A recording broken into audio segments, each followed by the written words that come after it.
Good day, everyone. Good day, sir. I am Nur Hassan Mokhtar, and this is my video promotion about our barangay, Purok 7, Bading, Butuan City. This is a oral history conducted through an interview with my nanay who lived here for approximately 20 to 25 years. And what she's about to say aren't proven facts, but it's something she's seen and heard throughout the years she lived here. So I will play the interview recording, and yeah, thank you. Yung masang pangalan? Virgilita Nuha Blasi. Okay. Tapos, ilang years ka na dito, te?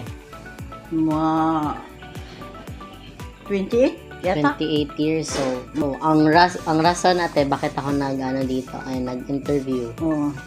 Gusto ko lang magtanong kung ano yung barangay Bading sa una, unsa ni siya sa una, kung tinuod ang mga gipangingon sa uban.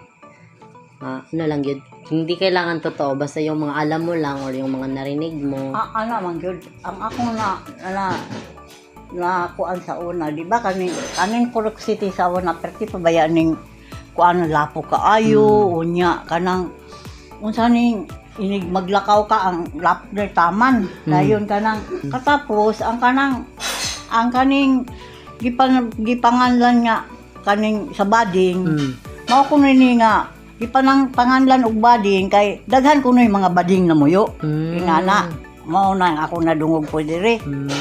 Na yung mga te, kanang mga ingon-ingon nila nga hospital daw ni sa una or sa sementeryohan daw. Tinuod na or dili? Mura tinuod kay mao po ako nadunggan diri pagbago pa kami diri nga kani daw ana daw diri di ana na mga kuno dihay gipang lubong diha. Basta ang nadungog pud nako yung anak kuno kuan kanang na-interview diri sa una. Okay, last question ate. Di ba sabi mo sa ate na basak parang lapok pa kayo din eh? Oo, lapok kayo. Bakit kaya parang matagal pa, ang tagal-tagal isemento yung ano?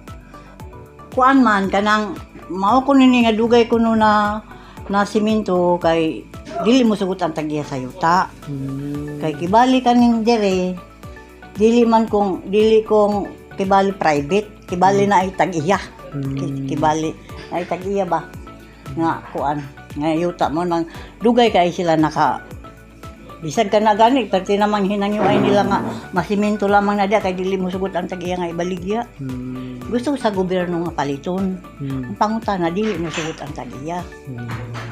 Ano na diya nga wala din siya na naabot diri ang siminto sa atuwa kana ang gamay kaayo. Wala na diha.